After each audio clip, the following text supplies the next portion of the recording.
I was given this topic you see on the screen in front of you. What the church needs is members who have a great faith. And when I first read it on the list, I kind of glossed over that word great, and I just read the church needs members who have faith. And I thought, well, that's kind of a goofy topic because the church is members who have faith. You know, if you look up the word church, it's going to be defined as a body of believers or a group of people who believe, you know, and what else is that but, you know, a group of faith havers. So I thought, well, that doesn't even make any sense. You know, the church needs people who have faith. Of course it does. But then I went back and reread it, members who have great faith, and that's where I'm choosing to focus my attention tonight. I don't claim any of this to be original. Maybe 2% of this is original thought. I've borrowed heavily from 2 or 3 sources, and I'll be happy to share those with you later. I don't want to claim any of this. I always feel compelled to, you know, I've not cited every single source, but I found a sermon from the late 1800s that I liked a lot. I found a devotional from 5 years ago that I liked a lot. They kind of had some things in common, and if I can take credit for anything in this presentation tonight, it's putting together the PowerPoint presentation. If you like the blue and the design and the font, then I'll take credit for that. But otherwise, guys who are much more deep thinkers than I am are the ones who kind of put these thoughts together. Go ahead and get started. The word faith, if you look it up in Webster's dictionary, you kind of have an idea what to expect.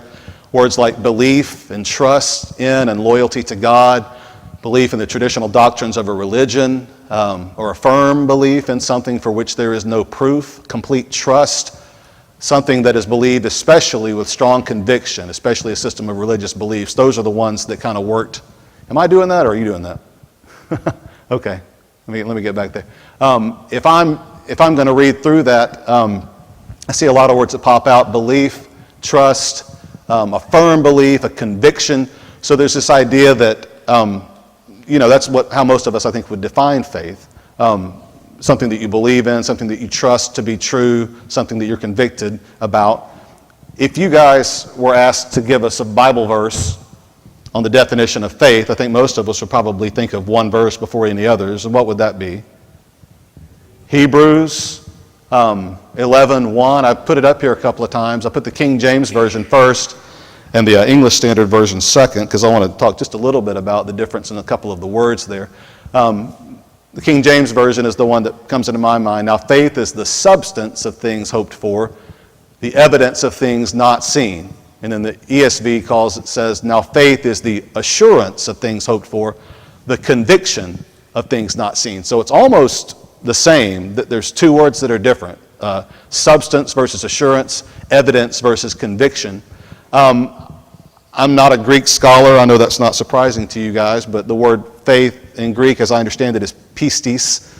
And there's some interesting stuff about, well, I'm not going to get stuck on that. I have a limited amount of time, so I'm going to go on to the other words. The word that's translated here is assurance or substance, hypostasis.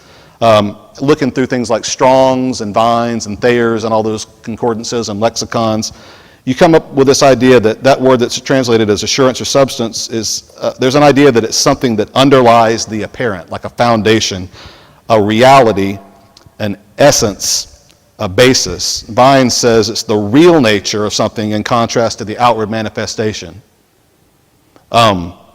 Also, sometimes that word gets thought of as kind of a guarantee or a title deed. Some things translated that, which I think is really interesting because when I think about faith, I don't think about it as a tangible thing that I can grab and put my hands on. But if you think about something that has kind of a foundation or an underpinning or an undergirding, something that's kind of beneath the surface, that's kind of the idea there. Faith. So I kind of like that word substance maybe better than that word assurance. I mean, they're both nouns, but substance makes me think it's stuff. It's something that I can hold on to and grab. And then the other word there, elenchos, I'm not sure that's how you pronounce it, that gets translated here as conviction or evidence, has this idea of proof, that by which a thing is proved or tested. And again, I like the ESV for a lot of things, but in this particular case, I kind of like the way the King James has translated that because you talk about substance, you talk about evidence. You know, if it's something that's hoped for, if it's something that's not seen, that's not tangible, right? But faith, I think the understanding that we're supposed to have is that it's almost something that we should think about as something that is tangible, almost something that you could grasp hold of, almost something that you could almost, smell and taste and see. a little bit. There's a psalm, is it Psalm? Somebody knows. Oh, taste and see about the Lord, that he is good. And that kind of comes to mind as we look at this a little bit. So in my mind, moving forward, and I want you to kind of hold on to this thought, I don't think faith should be viewed as an intangible thing. Obviously, it's not, right here in front of us, something that's a solid or a liquid, but it's something that's more than that. To the person who possesses faith, it should be almost as real, maybe in some ways, as the hand in front of your face. And that's kind of a different way to think about it, but that's kind of what I get out of that really cursory examination of some of the Greek there. Well, let's move on. I can do it, can I? There we go, yeah. What faith is not. Mental assent. From my readings, I think maybe John Wesley or Charles Wesley talked about this a little bit, that faith is more than just merely mental assent, meaning I agree with it on the surface. This carpet is red. Okay, I believe that. But I don't really have faith that this carpet is red. And the illustration we often see is from James 2. And remember, in James 2, especially in the latter half of that chapter, James is really focusing on the idea that faith without works is dead.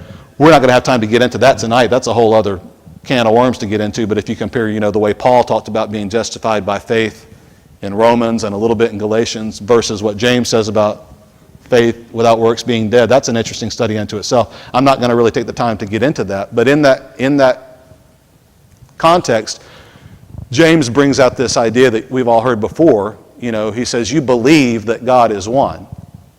Well, you believe, so you've got faith, right? If you believe that God is one. He says you do well, and I don't think that's sarcastic. I think he's saying that's a good starting point. But then he does say something that's kind of putting them in their place. He says, even the demons believe. Beyond that, they shudder. They are convinced that God is one, that God is real. But I don't think any of us, and again, it's in the context of faith without works being dead. I think he was kind of setting the stage. Nobody would say that the demons had the kind of faith that James was wanting the Christians to have. And so he sets that up. And so obviously, it's more than mere mental assent. I mean, my brain has to trust that God is real and that Jesus is real and that he is going to do what he says he's going to do. But it has to go beyond that. What else is faith not? It's not emotion. Now, I think your emotions can be linked together with faith, but the illustration I heard, let me try to think of it. A man was talking to the other man and said, I feel like I don't love my wife anymore, and I feel like it would be dishonest of me to go home and pretend to love her. And the other man said, well, do you think your mother loves you? And he said, well, yes, of course. And he said, well, do you think that when she was changing your nasty diapers and listening to you cry 24/7, do you feel like she really felt good towards you? She had a lot of good feelings towards you in those moments? And the man said, well, no, not. And he said, yeah, she chose to love you, just like you need to choose to love your wife. And I thought that was pretty good. We talk about that sometimes, that specifically in the context of romantic love, husbands and wives, that at the beginning there's kind of a, this romantic lovey-dovey feeling, but some of that can fade with time. Not in my case, of course. But if it ever does, then you choose to continue to love. And I think that faith is kind of a similar thing. You come to this understanding, your brain accepts it, but then I like the C.S. Lewis quote, faith, he said, is the art of holding on to the things your reason once accepted in spite of your changing moods. You can't say just because I'm down in the dumps, just because I'm depressed, I don't have faith anymore. My faith is just so significantly weaker. Now, maybe it's harder to maintain a strong faith when you don't feel good about life or just in general, but let's be honest, it's just chemicals, right? I've got certain levels of this chemical and that chemical, so if I'm going to tie up my faith with I feel good, I feel bad, that's a real mistake, I think. That's a real danger. So we have to choose to have faith every single day. It's not a perpetual religious high, is one of the quotes that I saw. You can't expect that. You shouldn't expect that. And then faith is not, and I wish I had put a complete absence of doubt. I don't think we should try to doubt or be happy when we doubt, but if we wait until we don't doubt at all, where's that going to leave us, right? You can't do that. The illustration that given there from Mark 9:24, when the father of this demon-possessed child came and he said something along the lines of, if you can help, and it's funny, Jesus says, like, if I can, he repeats it back to him, like, who do you think you're talking to? It's kind of the idea that you get there.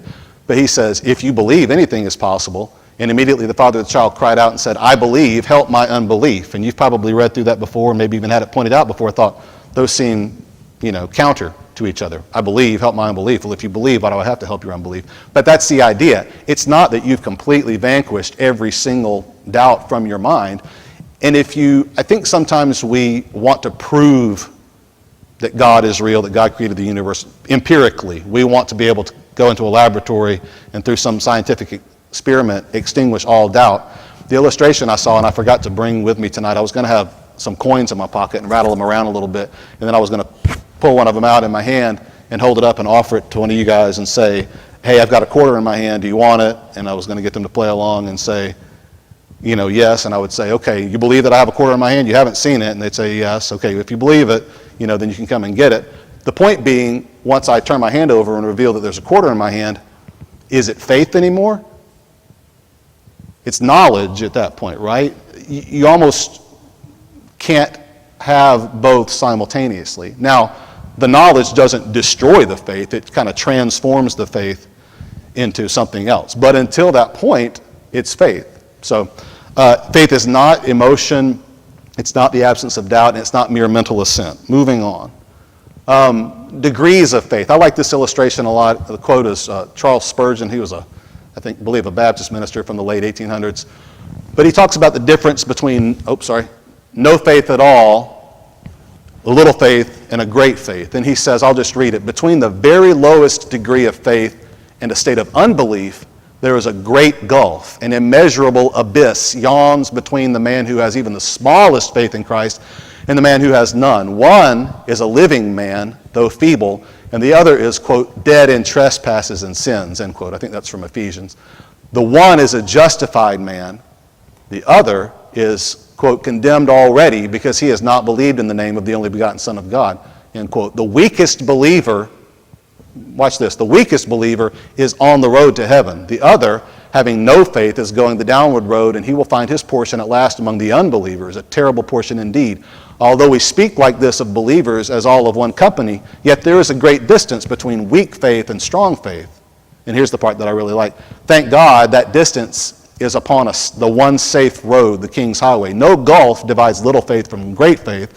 On the contrary, little faith has only to travel along the royal road, and he shall overtake his stronger brother, and himself become strong in the Lord and in the power of his might. I just think that's kind of an interesting illustration. And it's important to distinguish between no faith at all, way over here, and then little faith growing on its way into great faith over here.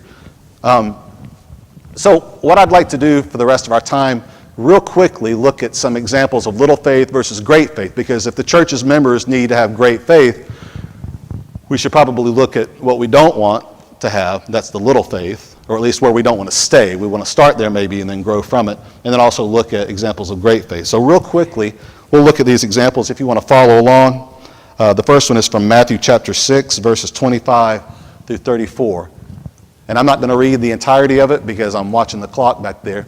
But this is that idea where they were concerned about material things, right? The audience he was talking to was so concerned about what they were going to eat, drink, wear. And if you scan on down there, if you can read that font, it's kind of small. He says, consider the lilies of the field, how they grow. They don't toil or spin.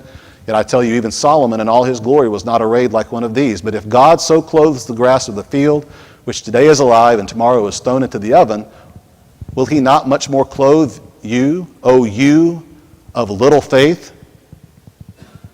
Therefore do not be anxious, saying, what shall we eat, or what shall we drink, or what shall we wear, etc. So there's this idea that they had faith, but it was little faith, right? And how was that manifested? It sounds like maybe because they were anxious, because they were worried about these material things. So that's one example of little faith. The next one, Matthew 8, 23 through 27. We're very familiar with this story. When he got into the boat, his disciples followed him, and behold, there arose a great storm on the sea, so that the boat was being swamped by the waves. But he, that is Jesus, was asleep. And they went and woke him, saying, save us, Lord, we are perishing. And he said to them, why are you afraid, O you of little faith? And then he rose and rebuked the winds and the sea, and there was great calm. And the men marveled, saying, what sort of man is this, that even the winds and the sea obey him? So in the first example, he told them not to be anxious. In this example, he says, why are you afraid? Are you starting to see a little bit of a pattern there? People that have little faith being anxious and afraid. If we get all the way through, we're going to come back to this Peter example in a minute. So let me just get down. This is Peter walking on the water. They see Jesus coming toward them on the water. Peter says, Lord, if it is you, this is about halfway down, if it is you, command me to come to you on the water. He said, come. So Peter got out of the boat, walked on the water. He came to Jesus. But when he saw the wind, he was afraid and began to sink. He cried out, Lord, save me. Jesus immediately reached out his hand and took hold of him, saying to him, O you of what kind of faith? Little faith. Why did you doubt? So far we've seen those that have little faith. They've been anxious, they've been afraid, they've had doubt. And of course, when he got into the boat, the wind ceased. All right, so still kind of a pattern going on here. This one is another one that's interesting.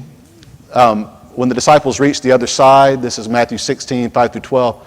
When the disciples reached the other side, they had forgotten to bring any bread. Jesus said to them, watch and beware of the leaven of the Pharisees and Sadducees. And they began discussing it among themselves, saying, we brought no bread. But Jesus, aware of this, said, O you of little faith, why are you discussing among yourselves the fact that you have no bread? Do you not yet perceive? Do you not remember the 5 loaves for the 5,000, or how many baskets you gathered, or the 7 loaves for the 4,000, and how many baskets you gathered? How is it that you fail to understand that I did not speak about bread? Beware of the leaven of the Pharisees and Sadducees. Then they understood that he did not tell them to beware of the leaven of the bread, but of the teaching of the Pharisees and the Sadducees. So far we've seen people that are concerned about material things, the clothes they were going to wear, what they would eat or drink. This kind of harkens back to that first example, right? They're thinking, oh, Jesus is talking about bread because he used the word leaven. They're focused on material things, not spiritual things. Or in the second and the third examples, they're anxious or they are afraid. All of those things go along. And this is the last example. Oh, you have little faith. Let me fast forward here, advance the slide, I should say. Matthew 17, 14 through 20. And when they came to the crowd, a man came up to him and kneeling before him said, Lord, have mercy on my son, for he has seizures. He suffers terribly, for often he falls into the fire and often into the water. And I brought him to your disciples, and they could not heal him. And Jesus answered, O faithless and twisted generation, how long am I to be with you? How long am I to bear with you? Bring him here to me. And Jesus rebuked the demon, and it came out of him, and the boy was healed instantly. And then the disciples came to Jesus privately and said, why could we not cast it out? He said to them, because of your little faith. For truly I say to you, if you have faith like a grain of a mustard seed, you will say to this mountain, move from here to there, and it will move, and nothing will be impossible for you. So in all 5 of these examples, nobody's denying that those people had faith, right? Every single one of these instances, there was faith involved, but it was little faith. It wasn't, and it was imperfect. It wasn't great faith yet. It had potential, but it wasn't there yet. Let me get to where I need to be here on my thing. Yeah, all right. So now, in contrast, if we as members of the Lord's church want to have great faith, let's look at a few examples. Also, these all come out of the Gospel of Matthew, interestingly, and they're kind of intertwined with each other. You can almost picture Jesus going back and forth from this situation to that situation to this situation to that situation. He's like, you've got little faith, you've got great faith, little faith, great faith. It's almost like that if you read these in chronological order. Matthew 8, 5 through 13 is this example of the centurion. Lord, my servant is lying paralyzed at home. He brings him.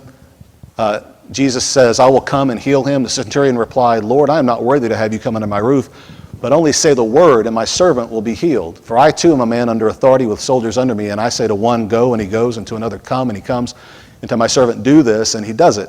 When Jesus heard this, he marveled. I bolded that word there. Can you imagine having that claim to fame? I made Jesus marvel. I astonished Jesus. That's something that maybe that's a sermon in and of itself there, to try to find other examples where it says Jesus was astonished by something. But in this case, Jesus marveled, and he said to those who followed him, truly, I tell you, with no one in Israel have I found such faith. That's pretty harsh criticism of God's people. I've been dealing with all these Jews. They're supposed to have the answers. With none of them have I found such a strong faith as this centurion, who's not even one of the chosen people. And he says, let's move on from there. The very end there, he says to the centurion, go, let it be done for you as you have believed. He had the belief, and the servant was healed, not right there, but back at the house at that very moment, just because the centurion had such a great faith, so much so that it astonished Jesus. What about this next example? This is the one where we find in the parallel passage in Mark, they lower him down through the roof, right? They tore a hole in the roof and they lower it down. This is that second verse. Behold, some people brought to him a paralytic lying on a bed. And when Jesus saw what? Their faith, he said to the paralytic, take heart, my son, your sins are forgiven. The scribes get mad about it, scanning on down. He says down about verse 6, rise, pick up your bed, and go home. And guess what? He rose and went home. Why was he healed? Because Jesus saw their faith. It was a great enough faith that they got what they asked for. The next example, also from Matthew chapter 9. This woman with the so-called issue of blood. She came. She didn't even think she had to speak directly to Jesus. Skip down to about verse 20. Behold, a woman who had suffered from a discharge of blood for 12 years came up behind him, reached out, touched the fringe of his garment. For she said to herself, if only I touch his garment, I will be made well. Jesus turned, seeing her, he said, take heart, daughter, your faith has made you well. I mean, obviously, Jesus is the one who performed the miracle, but he did so in response to her great faith. Think about this example and the last example. What do they have in common? The centurion, or two examples ago, the centurion said, you don't even have to come to my house. Just say it, and it'll be done. This woman takes it even a step further. I don't even need Jesus for you to be aware of my need. I just want to get some of your miraculous power because I'm so amazed with who you are, and I believe so deeply that you are God's son that just touching your clothes is going to do this. And it did it. I mean, obviously Jesus was aware of it. Moving on to the next example, also Matthew chapter 9. These two blind men followed Jesus, crying aloud, have mercy on us, son of David. When he entered the house, the blind men came to him, and Jesus said to them, do you believe that I am able to do this? They said to him, yes, Lord. Then he touched their eyes, saying, according to your faith, be it done to you. And in all these examples, I think the question, the unasked question you're answering in your own minds, if they had not believed, wouldn't they still be blind after this? I think they would. They came, they said, heal us. He said, do you believe? Yes, Lord. According to their belief, it was done to them. It wasn't just, they expected him to do it without full great faith. One more example. Yeah, the Canaanite woman. And this is always kind of a hard one to read sometimes because Jesus is kind of cold to the woman. At first he just ignores her. This is Matthew 15, starting in verse 21. She says, have mercy on me, O Lord, son of David. My daughter is severely oppressed by a demon. But he did not answer her a word. And his disciples came and begged him, saying, send her away, for she is crying out after us. They were annoyed by this woman. First of all, she wasn't of their faith. She was a Canaanite, and she was a woman, which didn't do her any favors in that day and age, right? He answered, I was sent only to the lost sheep of the house of Israel, acknowledging that she was a Canaanite. But she came and knelt before him, saying, Lord, help me. And he answered, it is not right to take the children's bread and throw it to the dogs. I shouldn't do this thing for you because it's really for the Jewish people. She said, yes, Lord, yet even the dogs eat the crumbs that fall from their master's table. And then here's another one, kind of like the centurion, where it's like Jesus is almost amazed. He says, then Jesus answered her, oh woman, great is your faith, exclamation point. Be it done for you as you desire. And her daughter was healed instantly. Now, I've already alluded to some of these, but there's a pattern to these. Let me go ahead and get to that here. Three things that we can observe from these examples, and of course we're concentrating on wanting to have the great faith, so I'll leave it to you guys to kind of make the connection and say, I should do this thing and not that thing. But little faith is stifled by fear, while great faith is amplified by boldness. We'll look back at a couple of examples in just a minute. Little faith focuses on the material world, while great faith focuses on the spiritual world. Little faith makes decisions based on what is possible for humans, while great faith makes decisions based on what is possible for God. Examples of this. Little faith is stifled by fear, while great faith is amplified by boldness. Peter shows us what fear does to faith as he doubted while walking on the water. He indeed started out boldly, but fear stifled his faith so that he began to sink. In contrast, the woman with the issue of blood boldly went forward and touched Jesus. She didn't wait and ask, like Peter. She just did it. Think about that. I don't know. If Peter had just jumped out of the boat, not asked, would he have sunk? I don't know. I mean, maybe that Jesus would have found that disrespectful and not, but something to think about because this woman didn't ask and she was healed. The same can be said for the blind men who boldly cried out and followed Jesus, uninvited, by the way, into the house, apparently, seeking healing. And also for the Canaanite woman who, as this says, broke all protocol. She was Canaanite, she was a female, and she approached the Jewish Jesus pleading for her daughter's healing. So contrast Peter being scared, being afraid, and what happened with him versus these other three examples. So little faith stifled by fear, great faith amplified by boldness. Second point, little faith focuses on the material world, while great faith focuses on the spiritual world. The audience Jesus was preaching to back in Matthew 6 was prone to worry about material things such as food and clothing. Jesus tells them to seek God's kingdom first and the righteousness, which is spiritual. In a similar vein, when the disciples were caught in the boat in the storm, they could only focus on the water, the wind, the waves, the lightning, but there was Jesus asleep in the same boat. They were focusing on the material, while Jesus was focusing on the spiritual, in that he knew the Father was protecting them from the storm. Why was he able to sleep? He wasn't worried about the material world. He was thinking about the fact that his Father was in control of the situation. Finally, perhaps the best example of this contrast is the disciples in that Matthew 16 example. Jesus tells them to beware of the leaven of the wicked religious leaders, and they immediately start to think he's talking about actual bread. They weren't caught up yet, you know. And it seems like, I think I was talking to Steve about this earlier today. It seems like there's probably disappointment on Jesus' part. These people who had been around him for such a long time, his followers, his disciples, were a lot of the times the ones who seemed kind of like they didn't get it. And people who he hadn't really been around that much, like the centurion and the Canaanite woman, they seemed like they had a better grasp of how they were supposed to relate to Jesus and interact with him than the very people who should have. Finally, little faith makes decisions based on what is possible for humans, while great faith makes decisions based on what is possible for God. That example from Matthew 16, they're worried about getting bread, but this is after Jesus fed the 4,000 and the 5,000. And they're like, oh man, we don't have any bread. That's kind of silly, right? Obviously, Jesus could miraculously produce as much bread as he wants to, but they were kind of forgetting that. The same is true for the disciples, and they tried to exorcise the demons from the boy. It seems they were relying upon their own power. Remember, the Father had taken the boy to them first instead of to Jesus. They couldn't do it. Maybe they were relying on their own power instead of God's. On the other hand, the centurion made his decisions based on what is possible with God. In fact, he believed that Jesus didn't even have to be in the presence of his son to heal him, which was totally true. Only God can do that. The centurion believed it. Likewise, the men who brought the paralytic to Jesus, if they had focused on what humans can do, they wouldn't have put forth the effort. But as we mentioned earlier, they believed so strongly that they were willing to climb up on the roof of the building, dig through the roof, lower them down, because they were focused on what Jesus could do, God could do, versus what they could do. So, we're doing pretty good. And I do have too much, but I've got a little plan where I can cut out some stuff, so it's going to work out just right. As you pursue great faith, some things to think about. You should go after what you are seeking with boldness unto God. What's the passage? Hebrews 4:16. It says, let us therefore come how? Unto the throne of grace. Boldly approach the throne of grace that we may obtain mercy and find grace to help in time of need. You should focus on the spiritual world that is ruled by God. I think about the temptation of Jesus.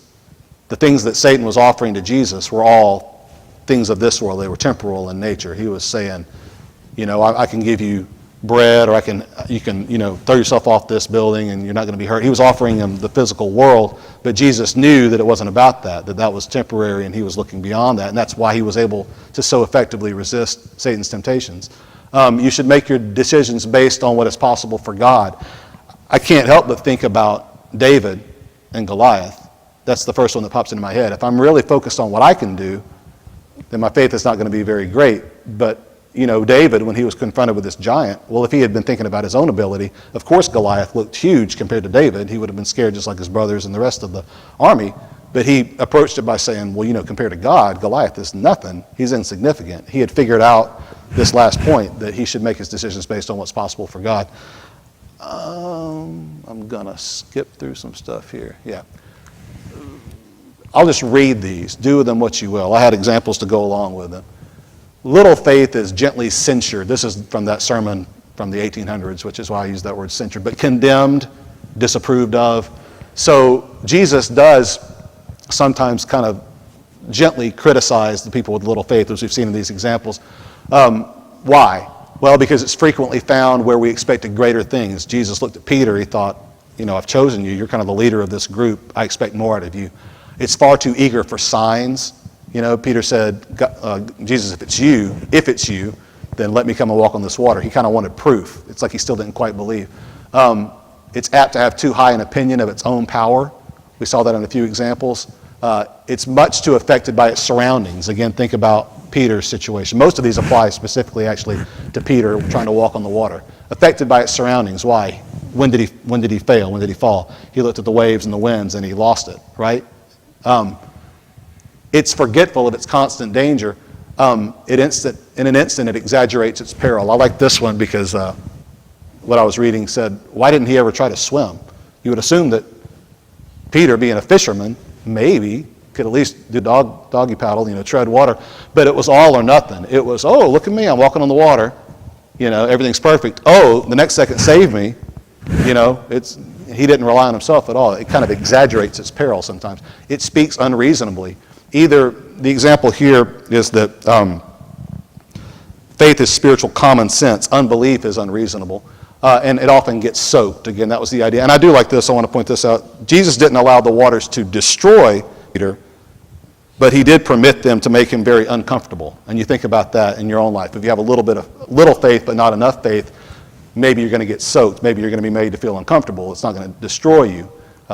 Something to think about. But also at the same time, we could commend Peter's little faith if we kind of take a look at it. It is true faith. A little faith is better than no faith at all. Drop of water is of the same nature as the sea. A spark is fire. A spark is fire in the same way that the flames of a volcano are. The weakest faith is still real faith, even if it's little. Those with little faith are afraid of taking even a single step apart from their master's will. That's that second point.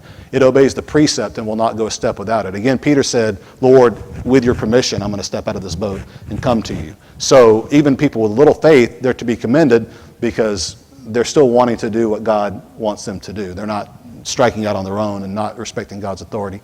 It struggles to come to Jesus. Peter didn't seek a promenade on the waves, was how the preacher put it, but he wanted the presence and the company of the Lord. He knew that it was going to be difficult maybe for him to get to Jesus, but he thought it was worthwhile to step out on the water. It says, this sermon said, it does behave grandly for a time. When Peter first stepped out of the boat, it was kind of like, hey, look at me. Even with his little faith, he was doing something incredible for a second there, but it wasn't him, of course, And so it's to be commended that it's the beginnings of something. When it finds itself in trouble, it starts praying. Think about that for a second. If I have little faith, think about what Peter did. What did he do when he started to sink? What did he say? Lord, save me. He knew who was really making it possible. So even if we have just a little bit of faith, we'll know to pray to Jesus and to approach him for help when we need it. It's always safe because Jesus is near. Peter was never in danger of drowning because Jesus was right there with him.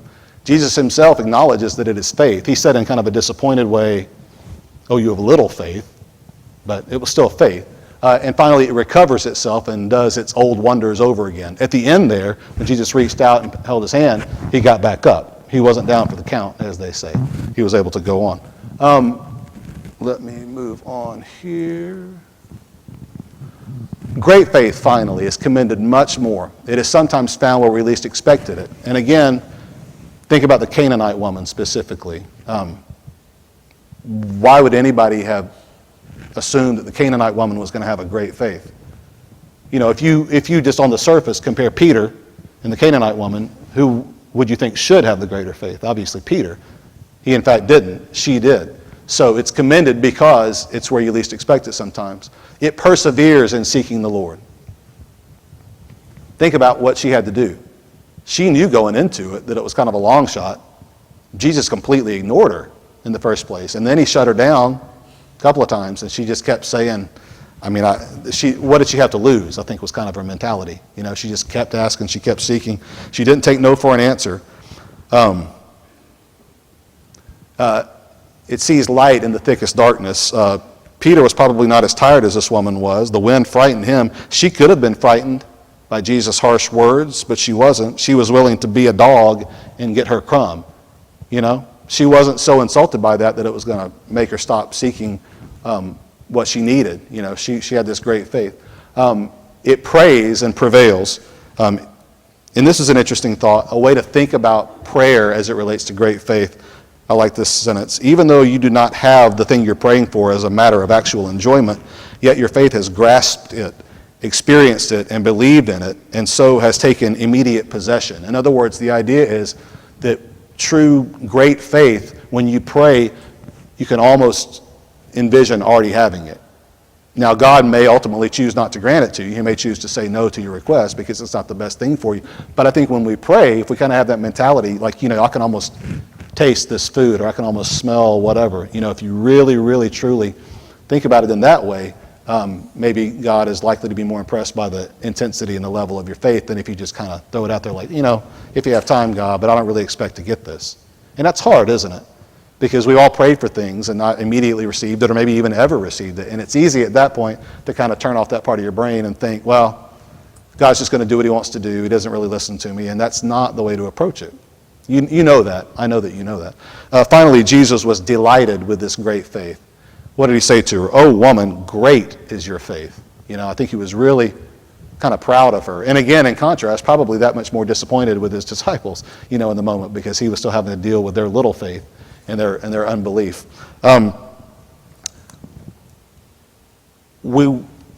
If you want more examples, obviously, of people that have great faith, I intentionally didn't spend any time on Hebrews 11 tonight because I think that gets studied a lot in this context. But obviously, so many kind of heroes of faith are sometimes called. I think I've accurately listed all the ones that are included there. But even as you look through this list, you think about some of these people, none of them was perfect. They all made mistakes. They all made poor decisions. But they're still recognized in the so-called Faith Hall of Fame. That's encouraging to us, Or you look at the people that were singled out as having a great faith by Jesus. This Canaanite woman, how much more average and ordinary could you get than her? And she was the one who had such a great faith. Or this centurion who wasn't even a member of the Jewish community, he was commended. So even as you look through these, you might see, oh, Abraham, Moses, I can't compete with them. Of course they have great faith. I can't have anything like that. But think about all the missteps that they made, and they were still ultimately justified by faith. It talks about Moses being justified by faith. I think about, already mentioned David and Goliath. Steve, I think, has talked about the prophet Elijah. The prophets are listed there at the end. And Elijah is one of my favorites. And I really like that story that he's mentioned a few times over the years where he's dealing with the prophets of Baal. And he's under the impression that he's the only one who hasn't bowed down to Baal. And then later God reveals to him, actually there's 7,000, Mr. Know-it-all. Elijah thinks that he has got it all figured out. But even in the face of that, thinking that he's the only one left, not knowing about those 7,000 others, he stands up to those prophets of Baal like, well, this is going to happen. I know God's going to do this. Talk about a great faith. Where does that come from? Well, I think it comes from some of those points that we mentioned earlier, focusing on what God can do, focusing on the spiritual versus the material, not being stifled by fear, but focusing on approaching God with boldness. And last but not least here, and I'm a little bit over, but I think I'm still coming in close to on time. Who is the ultimate example? After Hebrews chapter 11, we see all those people listed, and we're so familiar with this verse, but who's the ultimate example of great faith? Obviously, it's Jesus. Therefore, he says, the Hebrews writer, since we are surrounded by so great a cloud of witnesses, all those people on that list I just had up here, let us lay aside every weight and sin which clings so closely. He's saying, throw it off, all that stuff. And let us run with endurance the race that is set before us, looking to who? Jesus, the founder and the perfecter of our faith. They're sometimes called the author and the finisher of our faith. Who, for the joy that was set before him, endured the cross, despising the shame, and is seated at the right hand of the throne of God. Just for a second, that verse 2. The author or the founder. Some commentaries that I read talked about how that word sometimes is translated as like the captain or the leader of our faith. He's kind of like the one in charge of it. And the perfecter in what sense? Well, let's think about for a second. It says he endured the cross for what? The joy that was set before him. He endured the cross for the joy that was set before him. He had not yet experienced that joy. So what did he have? He had faith that he was going to have that joy. Talk about faith. Not only is it immense physical pain, and I know he was God, but at the time he was a human being, and he was fully trusting, okay, God, I'm going to die. And to die as a human being, did he or did he not have to fully relinquish control? I think he did, or it wouldn't have been an effective sacrifice. He had to say to God the Father, okay, here I go. I'm going to let them kill me. You're going to bring me back, right? God, I think that's what the prayer in the garden was all about. And obviously, he genuinely, truly believed that. But what if anybody said to us, I'm thinking of some movies I've seen, science fiction movies, where they say, okay, we're going to have to stop your heart for 3 minutes to get you out of this situation, some kind of situation like that. Think about really being in that situation. I mean, Jesus was in that situation, and it wasn't just for a couple of minutes. Jesus said, I'm going to trust you, Father, to this degree that I'm going to let myself be dead, go away, and then I'm going to trust that you're going to bring me back. And because of that, we can call him the perfecter of faith. He took it to its completion. He's the ultimate example. He's the object of our faith, right? In whom are we believing? Jesus. But he's also the ultimate example of what great faith is in that regard. So those are my thoughts for this evening. And I would be remiss if we didn't just take a minute here and offer an invitation. Obviously, if you have heard God's word and if you have this belief or this faith that it's true, even if it's just a little faith, like the mustard seed, that's the beginning of what you need. So having heard God's word, having known to some degree what his will is for you, if you truly believe that, if you have faith, then it's just a matter of deciding that you want to change your life, that you want to turn away from an old life of sin, that you want to repent. It should be easy to confess that Jesus is the Son of God, because that's just an extension of that faith. You're just verbalizing it. Confession is just a verbalization of that faith that you've already decided that you have. And then ultimately just submitting yourself to God's will. He's asked that we come into contact with his saving grace and his blood by being immersed in the waters of baptism.